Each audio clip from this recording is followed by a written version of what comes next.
सुनहरी मछली और टूटी ख्वाहिशें। ये कहानी है एक छोटे से गांव नूरपुर की, जहां नदी के किनारे एक छोटी सी झोंपड़ी में एक गरीब मछुआरा रामेश अपनी पत्नी गजरी के साथ रहता था। रामेश बहुत गरीब था। वो नदी से मछलियां पकड़ता और उन्हें बाजार में जाकर बेचता। इस तरह वो अपने घर का गुजारा करता था। एक दिन, अरे ओ भाग्यवान, कहाँ हो? जल्दी करो, मुझे देर हो रही है। अगर आज मछलियाँ नहीं पकड़ेंगे तो खाएंगे क्या? रामेश की पत्नी गजरी सपनों से भरी जिंदगी में रहती थी। उसकी बहुत सारी ख्वाहिशात थी, मगर रामेश वो पूरी नहीं कर पाता था। दोनों की जिंदगी तंगी में गुजर रही थी, लेकिन रामेश बहुत मेहनती था और नेक दिल का मालिक था। भाग्यवान, लगता है आज भूखे पेट ही जाना होगा। आ गई पति जी, आ गई।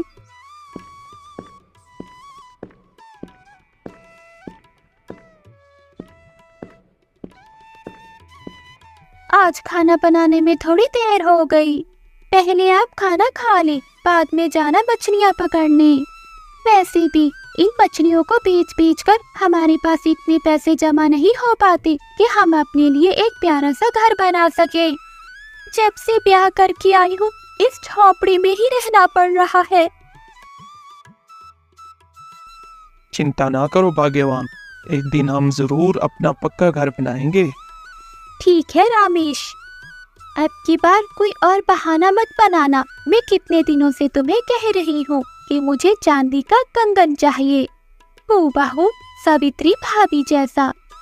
हाँ भाग्यवान, याद है मुझे, परंतु मैं क्या करूं बताओ। काफी दिनों से जाल में मछली ही नहीं फंस रही। जो फंसी भी उसकी अच्छी कीमत नहीं मिल रही।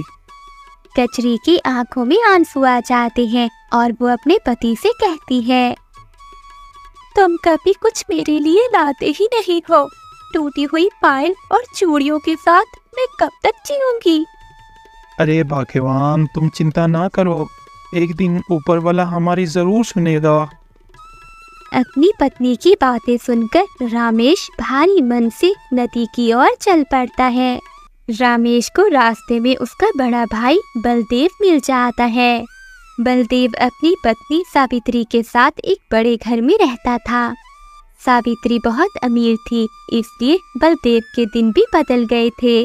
अमीरी के बावजूद वो दोनों पति पत्नी बहुत लालची और सख्त दिल थे। कभी बलदेव ने अपने छोटे भाई की मदद तक ना की थी। उनकी अमीरी देखकर गजरी भी हर समय अपने पति रामेश से लड़ती रहती थी। रामेश, ओए रामेश, इतनी बार कहा है तुझे कि उत्तर की नदी से मछलियां ना पकड़ा करो। तुम जानते हो ना कि वो मेरा इलाका है, वहाँ बस मैं ही मछलियां पकड़ सकता हूँ। बड़े भैया, आपको तो पता है हमारी स्थिति का। अगर मैं मछलियां नहीं पकड़ूंगा तो कैसे गुजारा होगा हमारा भैया? ये सब मैं नहीं जानता रामेश, मुझे आज के बाद तुम नदी के पास नजर ना आना। ये कहते हुए बलदेव अपने घर की ओर चला जाता है। रामेश अपने बड़े भाई की बातें सुनकर चिंताओं में डूब जाता है। वो आसमान की ओर देखता है और बोलता है ऊपर वाले, मेरी मदद करो। आज कुछ ऐसा कर दो जिससे मेरी कजरी खुश हो जाए।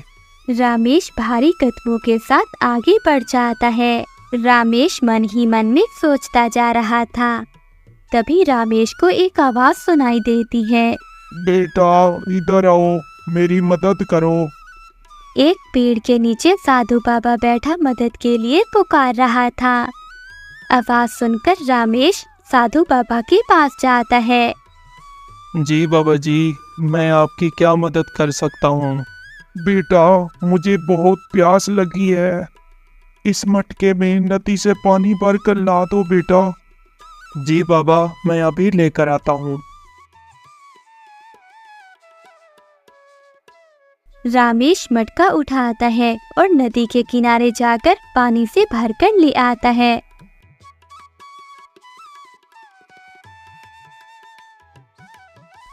बेटा, तुम्हारा बहुत बहुत धन्यवाद। तुम बहुत अच्छे और नेक दिल इंसान हो। मांगो, तुम क्या मांगते हो? बेटे, मैं तुम्हारी इच्छा पूरी करूंगा। नहीं नहीं बाबा, मुझे कुछ नहीं चाहिए। मैं मेहनत करके कमाना चाहता हूँ, परंतु आज मैं बहुत दुखी हूँ बाबा। जिस नदी से मैं मछलियाँ पकड़ता था, मेरे बड़े भाई ने वहाँ जाने से रोक दिया है। इसलिए मैं बहुत चिंतित हूँ कि मेरे घर का गुजारा कैसे चलेगा। साधु बाबा रमेश की बातें सुनकर कहते हैं, बेटा, तुम चिंता ना करो। सीधा चलते जाओ, जंगल में तुम्हें एक नदी मिलेगी। उस नदी में ढेर सारी मछलियां हैं। तुम वहीं जाओ, तुम्हारी सारी चिंताएं दूर हो जाएंगी। साधु बाबा की ये बातें सुनकर रामेश को कुछ हौसला होता है। वो बाबा का धन्यवाद करता है और जंगल की ओर चल पड़ता है।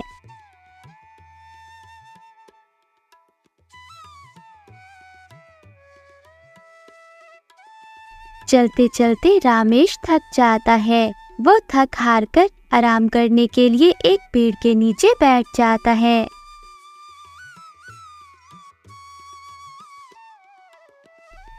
इस पेड़ की तो ठंडी छाँव है, थोड़ी देर यहीं आराम कर लेता हूँ, फिर आगे नदी की ओर जाऊंगा। रामेश बड़े पेड़ की घनी छांव में बैठ जाता है और देखते ही देखते उसकी आंख लग जाती है और वो सो जाता है। कचरी मटका लेकर नदी से पानी भरने के लिए जा रही थी। वही सावित्री अपने घर के बाहर खड़ी हुई कचरी को जाता हुआ देख रही थी। कचरी, अरे ओ कचरी, इधर आ, मेरी बात सुन। कचरी सावित्री की आवाज सुनकर उसके पास जाती है। जी भाभी, क्या बात है? अरे कचरी, जरा ये हार तो देख, तेरे बड़े भैया लाए हैं मेरे लिए। हार देखकर कचरी मन ही मन में सोचने लगती है, अरे वाह वाह, कितना सुंदर है ये हार। एक मेरा पति है जो मुझे चांदी का कंगन तक नहीं लेकर दे सकता, और बड़े भाई साहब आए दिन सावित्री भाभी को महंगे महंगे गहने लेकर देते हैं। अरे कचरी, किन सोचों में पड़ गई है? अरे नहीं नहीं भाभी, कुछ नहीं। आपका हार तो सच में बहुत सुंदर है। भला भाभी, आप जैसी किस्मत मेरी कहाँ। ऊपर से रामेश का काम भी मंदा चल रहा है। कचरी, मैं तो कहती हूँ कि तू लोगों के घरों में काम करने लग जा। 2 पैसे तू कमाएगी और 2 पैसे तेरा पति। तेरे घर का गुजारा अच्छे से चलने लगेगा। भाभी, कितनी बार कहा है रामेश से, मगर वो है कि मेरी सुनता ही नहीं। वो नहीं चाहता कि मैं कहीं काम करूं। अच्छा भाभी, मैं चलती हूँ, मुझे रामेश के लिए खाना भी बनाना है। ऐसा कहते हुए गजरी वहाँ से चली जाती है। रामेश गहरी नींद में सोया हुआ था, तभी उसके कानों में आवाज आती है। रामेश नींद से जाग जाता है। अरे ये आवाज कहाँ से आ रही है? तभी रामेश देखता है कि पास के पेड़ के नीचे एक चिड़िया का घोंसला नीचे गिरा पड़ा है, जिसमें चिड़िया के 2 छोटे छोटे बच्चे हैं, और उसी घोंसले के पास चिड़िया बैठी हुई थी। मानो यूं लग रहा था जैसे वो चिड़िया मदद के लिए पुकार रही हो। रामेश वहां जाता है। ओहो, ये बेचारी चिड़िया का घोंसला कैसे नीचे गिर गया? लगता है ये चिड़िया अपने बच्चों के लिए रो रही है, मैं इसकी मदद कर देता हूँ। रामेश चिड़िया का घोंसला उठाकर फिर से पेड़ के ऊपर रख देता है। चिड़िया भी खुश होकर अपने घोंसले में जाकर बैठ जाती है। ए इंसान, तुम्हारा बहुत बहुत धन्यवाद। चिड़िया की आवाज सुनकर रामेश चौंक सा जाता है। अरे ये मैं क्या सुन रहा हूँ? क्या सच में चिड़िया बोल रही है? हाँ इंसान, तुम ठीक सुन रही हो, मैं बोल सकती हूँ। तुम बहुत नेक दिल हो और एक अच्छे इंसान। तुमने मेरी मदद की। अगर तुम्हें कभी मदद की जरूरत हो तो मुझे जरूर याद करना। ऊपर वाला तुम्हारा भला करे। रामेश अपने आप से कहता है। साधु बाबा का बताया हुआ ये जंगल रहस्य भरा है। रामेश नदी की ओर बढ़ जाता है। कुछ देर बाद वो जंगल के बीचों बीच एक नदी पर पहुंचता है। लगता है ये वही नदी है जो साधु बाबा ने बताई थी। रामेश नदी को देखकर बहुत खुश होता है। वो मछलियाँ पकड़ने के लिए जाल नदी में फेंकता है। थोड़ी देर इंतजार करने के बाद वो जाल नदी से बाहर निकालता है, परंतु वो देखता है कि जाल में एक भी मछली नहीं थी। ये क्या, जाल में तो एक मछली भी नहीं फंसी। कोई बात नहीं, मैं फिर से कोशिश करता हूँ। ये कहते हुए रामेश फिर से जाल नदी में फेंकता है। थोड़ी देर इंतजार करने के बाद वो जाल को नदी से बाहर निकालता है, मगर इस बार भी वो बहुत हैरान था क्योंकि जाल में एक भी मछली नहीं फंसी थी। अरे ऊपर वाले, ये क्या हो रहा है मेरे साथ? साधु बाबा ने तो मुझे बताया था यहाँ मुझे ढेरों मछलियाँ मिलेंगी, परंतु यहाँ तो एक मछली भी नहीं है। रामेश बहुत मेहनती इंसान था। वो मेहनत करने से कभी भी नहीं थकता था। मेहनती होने के बावजूद वो एक बहुत अच्छा दिल रखता था। वो हिम्मत नहीं हारता। वो फिर से कोशिश करने की सोचता है। अरे ऊपर वाले, मेरी मदद कर, मेरी कजरी के लिए। इस बार मुझे खाली हाथ ना लौटाना। रामेश तीसरी बार फिर से जाल नदी में फेंकता है। थोड़ी देर के बाद जब वो जाल नदी से बाहर निकालता है तो वो देखकर हैरान हो जाता है, क्योंकि इस बार जाल में एक सुनहरी मछली फंसी थी। अरे वाह, ये तो सुनहरी मछली है। इसे बेचकर मैं कजरी के सारे सपने पूरे कर सकता हूँ। जैसे ही रामेश जाल को नदी से बाहर निकालने लगता है तो सुनहरी मछली बोलने लगी, मुझे छोड़ दो रामेश, मुझे छोड़ दो। मछली को बात करता हुआ देखकर रामेश हैरान हो जाता है। क्या क्या तुम बोल रही हो?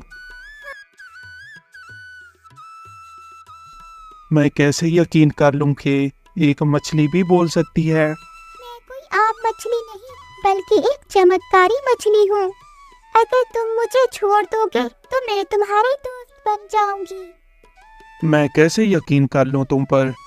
अगर मैंने तुम्हें छोड़ दिया तुम तो भाग जाओगी। नहीं नहीं, मैं ऐसा नहीं करूंगी। मैं एक चमत्कारी मछली हूँ, तुम मेरा विश्वास करो। अगर मुझे तुम छोड़ दोगे तो तुम जो चाहोगे वो पाओगे। सुनहरी मछली दर्द भरी आवाज में रामेश से कहती है, मैं एक जादू की मछली हूँ। अगर तुमने मुझे छोड़ दिया तो मैं तुम्हारी हर सच्ची ख्वाहिशें पूरी कर दूंगी। रामेश उलझन में पड़ जाता है। सुनहरी मछली, मैं बहुत उलझन में हूँ। अगर मैं तुम्हें बेच देता हूँ तो मुझे ढेर सारे पैसे मिलेंगे। उन पैसों से मैं अपनी कजरी की सारी ख्वाहिशें पूरी कर सकता हूँ और मैं अपनी कजरी के लिए चांदी का कंगन भी ले सकूंगा। रामेश को अब कुछ भी समझ में नहीं आ रहा था कि वो क्या करे। अगर वो मछली को छोड़ देता है तो वो अपनी पत्नी की ख्वाहिशात को कभी भी पूरा नहीं कर सकेगा। रामेश एक नेक दिल इंसान था। वो ये भी नहीं चाहता था कि मछली को बाजार में बेच दे। काफी देर तक वो इस बारे में सोचता रहता है। मछली की आंखों में आंसू थे। ये देखकर रामेश का दिल पिघल जाता है। अब वो फैसला कर लेता है कि वो मछली को बाजार में नहीं बेचेगा बल्कि उसे आजाद कर देगा। फिर रामेश धीरे से मछली को जाल से आजाद कर देता है। मछली बहुत खुश हो जाती है। तुम्हारा बहुत बहुत धन्यवाद जो तुमने मुझ पर रहम किया और मुझे छोड़ दिया। अब अपनी टोकरी देखो। रामेश टोकरी में देखता है। वो देखकर हैरान हो जाता है कि टोकरी में एक चांदी का कंगन था। अरे वाह, ये तो चांदी का कंगन है। मेरी कजरी की ख्वाहिश पूरी हो गई। सुनहरी मछली, सच में तुम तो जादुई मछली हो।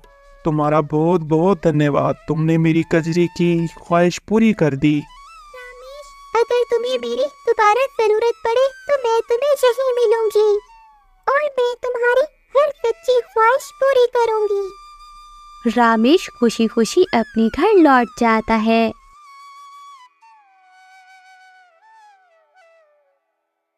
भाग्यवान, जल्दी आओ।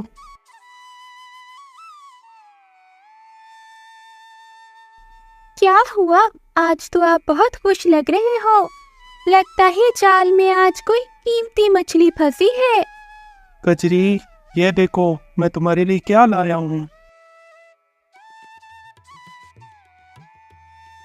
अरे, ये तो वही चांदी का कंगन है जो मैं कब से आपसे मांग रही थी। कजरी चांदी का कंगन देखकर हैरान हो जाती है और खुशी से बोलती है, ये सब कैसे हुआ? कहाँ से लाए हो? कजरी, ऊपर वाले ने तुम्हारी इच्छा सुन ली। तुम कब से ये कंगन मांग रही थी, लो तुम्हें मिल गया। अब तो तुम खुश हो ना? फिर रामेश अपनी पत्नी को सुनहरी मछली की पूरी कहानी बताता है। अरे रामेश, मैं बहुत खुश हूँ। आज तो मैं बहुत खुश हूँ। तुम जल्दी से बैठो, मैं तुम्हारे लिए खाना लगाती हूँ। रात हो जाती है। रामेश दिन भर की थकान के कारण जल्दी सो जाता है, परंतु आज कचरी को कहाँ नींद आने वाली थी। वो तो खुशी के मारे सो ही नहीं पाई। कचरी के मन में तो अब लालच पैदा हो गया था। वो सारी रात सोचती रहती है। अगली सुबह जब रामेश मछलियाँ पकड़ने के लिए जाने वाला होता है तो कचरी अपने पति से कहती है, पति जी, मुझे तो सारी रात नींद नहीं आई। सोचती रही उस सुनहरी मछली के बारे में। ओहो, अरे भाग्यवान, तुम क्या सोचने लगी हो? तुम भूल जाओ सुनहरी मछली को। अरे पति जी, कैसे भूल जाऊं मैं सुनहरी मछली को? अगर वो मछली हमें एक कंगन दे सकती है तो तुम उसे बोलो ना कि हमें एक बड़ा सा घर भी दे, जहाँ हम दोनों खुशी खुशी रहें। पति जी, देखो ना, इस छोटी सी झोंपड़ी में अब तो मेरा दम घुटने लगा है। आखिर कब तक हम इस छोटी सी झोंपड़ी में अपनी जिंदगी गुजारेंगे? ये तुम क्या कह रही हो? लालच में मत पड़ो। कचरी, नहीं, मैं ऐसा नहीं कर सकता। तो ठीक है रामेश, मैं जा रही हूँ अपनी माँ के घर। तुम ही रहो इस टूटी हुई झोंपड़ी में। तुम्हें तो पता है हम कितनी तंगी की जिंदगी गुजार रहे हैं। अब मैं यहाँ और नहीं रह सकती। अपनी पत्नी को ऐसा रोता हुआ देखकर रामेश मान जाता है। वो भारी मन से अपने घर से बाहर निकलता है। फिर वो जंगल में उसी नदी की ओर चल पड़ता है। वो अपने मन ही मन में सोचता जाता है, मैं ऐसा नहीं करना चाहता, पर मैं क्या करूं, मजबूर हूं। मैं अपनी कजरी से बहुत प्यार करता हूं। मैं उसके बिना रह नहीं सकता। फिर रामेश नदी पर पहुंच जाता है। वो सुनहरी मछली को बुलाता है। सुनहरी मछली, तुम कहाँ हो? रामेश की आवाज सुनकर सुनहरी मछली पानी के ऊपर आती है। अरे रामेश, तुम आ गए? क्या हुआ? क्या मेरी कोई मदद चाहिए? हाँ सुनहरी मछली, मैं अपनी कचरी के लिए एक घर मांगने आया हूँ। मेरी टूटी हुई झोपड़ी को एक सुंदर सा घर बना दो। ठीक है रामेश, तुम्हारी झोंपड़ी अब एक सुंदर घर बन गई है। सुनहरी मछली, तुम्हारा बहुत बहुत धन्यवाद। मैं ये सब अपनी कजरी के लिए कर रहा हूँ। रामेश अपने घर जाता है। वो जाकर देखता है तो उसकी छोटी सी झोंपड़ी एक बड़े घर में बदल चुकी थी। रामेश की पत्नी अब बहुत खुश थी। एक दिन सावित्री कचरी से मिलती है। अरे कचरी, क्या हुआ? तेरे तो दिन ही बदल गए। अब तो तू मेरे घर भी नहीं आती। अरे वो क्या है ना भाभी, मेरा अपना घर ही इतना सुंदर है कि कहीं जाने को मन ही नहीं करता। अच्छा, भला मुझे ये तो बता, कल तक तो रामेश के जाल में मछलियाँ नहीं फंसती थी और आज उसने इतना बड़ा घर कैसे बना लिया? भाभी, ये तो सब किस्मत का खेल है। ऊपर वाला जिसे चाहे दे और जिसे चाहे छीन ले। कचरी वहाँ से चली जाती है। अरे तेवर देखो इसके, कल तक तो ये भीख मांग रही थी, आज ऐसा क्या हुआ? ये मुझे ही चार बातें सुना कर गई है। पता तो लगाना ही होगा। सावित्री अपने घर जाती है। वो अपने पति बलदेव से कहती है, अरे सारा दिन यही लेटे ही रहोगे? जरा बाहर भी देखो कि हमारे गांव में क्या हो रहा है। अरे क्या हुआ भाग्यवान, क्यों इतना शोर मचा रही हो? शोर क्यों ना मचाऊं, जरा बाहर तो जाकर देखो अपने भाई का घर।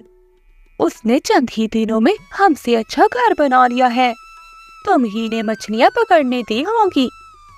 नहीं नहीं भाग्यवान, मैंने तो उसे कल ही साफ साफ मना कर दिया था कि मेरी नदी से मछलियां ना पकड़ा करे, और ना ही मैंने उसे जाते हुए देखा है।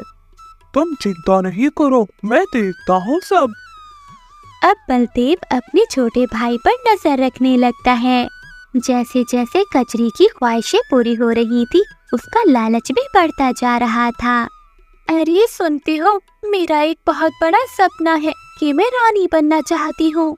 मेरा भी एक बहुत बड़ा महल हो जिसमें मैं रानी बनकर रहूं। ये सुनते ही रामेश का दिल टूटने लगा।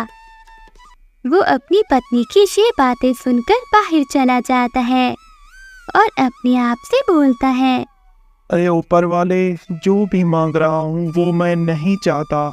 मैं ये सब अपनी पत्नी के लिए कर रहा हूँ। मुझे अपने लिए कुछ नहीं चाहिए। मैं तो बस सुकून चाहता हूँ।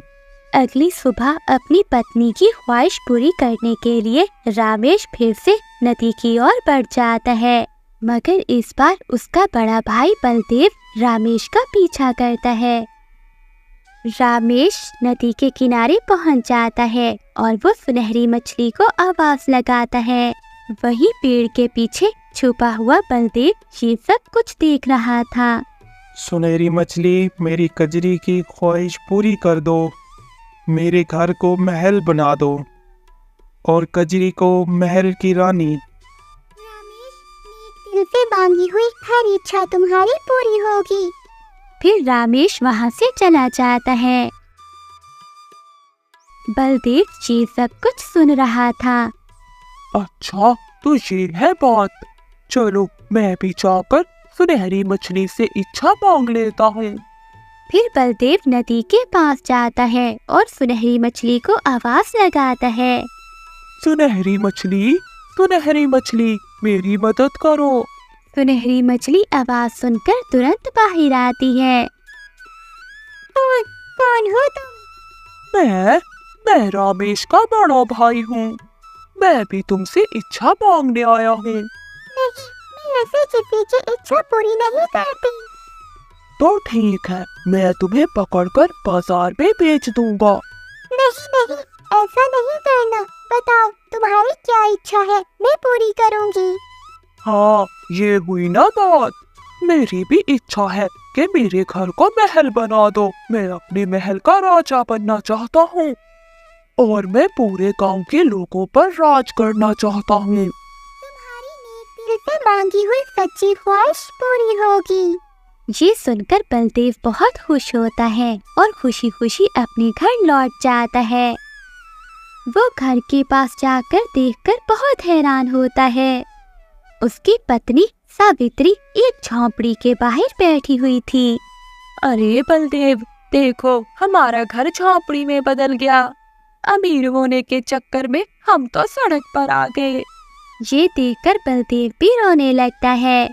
सावित्री, लालच का अंजाम हमेशा बुरा ही होता है। दूसरी ओर कचरी अब तो महल की रानी बन गई थी। कचरी महल में रहकर भी खुश न हुई। एक दिन वो अपने पति से कहती है, रामेश, मुझे दुनिया की सबसे ज्यादा शक्तिशाली औरत बनना है। ये सुनते हुए रामेश अपनी पत्नी से कहता है, बस करो कजरी, तुम्हारा ये लालच एक दिन तुम्हें तबाह कर देगा। रामेश, ये मेरी आखिरी ख्वाहिश है। इसके बाद मैं कभी तुमसे कुछ नहीं मांगूंगी। इस पर रामेश हार मानकर आखिरी बार सुनहरी मछली के पास जाता है। वो सुनहरी मछली को अपनी कचरी की आखिरी इच्छा बताता है। इस बार मछली नाराज होकर बोलती है, रामेश, तुम्हारी ये इच्छा भी पूरी हो जाएगी, लेकिन अब जो भी तुम्हारी पत्नी के दिल में होगा वो उसके चेहरे पर दिखाई देगा। मछली ने उसकी ये इच्छा भी पूरी कर दी थी, पर जैसे ही कचरी ताकतवर बनी तो उसका चेहरा राक्षसी हो गया। जो लालच, गुस्सा और नफरत से भरा हुआ था। लोग उसे देखने लगे। कचरी अब खुद को आईने में भी नहीं देख पाती थी। रामेश से अपनी पत्नी की ऐसी हालत देखी नहीं जा रही थी। वो निर्णय लेता है और आखिरी बार मछली के पास जाता है। इस बार रामेश रोते हुए मछली से बोलता है, आज तक मैंने अपने लिए कुछ नहीं मांगा, परंतु आज मैं मांगता हूँ, मेरी कजरी को वापस वैसा ही बना दो जैसे वो पहले थी। रामेश की ये बातें सुनकर मछली भी भावनाओं से भर जाती है। अब जब तुमने अपने लिए कुछ मांगा ही है तो मैं उसे पूरा करूंगी। तुम्हारी इच्छा पूरी हुई। इस बार जब रामेश घर जाता है तो कचरी का चेहरा बिल्कुल ठीक हो चुका था। वो फिर से पहले जैसी ही बन गई थी, जो अपने पति से सच्चा प्यार करती थी और जो सादगी में भी मुस्कुराती थी। अब दोनों का जीवन बहुत खुशियों भरा हो गया था। वहीं दूसरी ओर बलदेव का घर भी फिर से वैसा ही बन गया था। बलदेव और उसकी पत्नी भी छोटे भाई से माफी मांगते हैं। अब दोनों पति पत्नी उसी पुरानी झोंपड़ी में एक सादा जिंदगी गुजारते हैं। न कंगन, न महल, न ताज, बस एक दूसरे के साथ और संतोष। कचरी मुस्कुराते हुए रामेश से कहती है, अब मैं कुछ नहीं कहूँगी पति जी, बस अब आप है और आपकी ये मछलियाँ और ये छोटी सी झोंपड़ी हमारे लिए इतना ही काफी है। इस तरह वो दोनों पति पत्नी खुशी का जीवन गुजारने लगते हैं। सीख: लालच जितना बढ़ाओगे आत्मा उतनी ही खाली होती जाएगी। संतोष सबसे बड़ा वरदान है और प्यार सबसे बड़ा जादू।